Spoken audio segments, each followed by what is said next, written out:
त्रिदलं त्रिगुणाकारं त्रिनेत्रं च त्रियायुधं त्रिजन्म पापसंहारम् एकबिल्वं शिवार्पणम् त्रिशाखैः बिल्वपत्रैश्च अच्छिद्रैः कोमलैः शुभैः तव पूजां करिष्यामि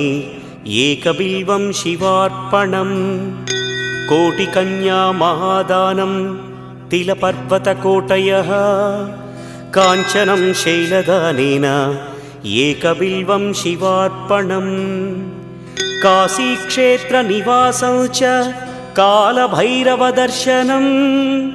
प्रयागे माधवं दृष्ट्वा एकबिल्वं शिवार्पणम् इन्दुवारे व्रतं स्थित्वा निराहारो महेश्वर नक्तं हौष्यामि देवेश एक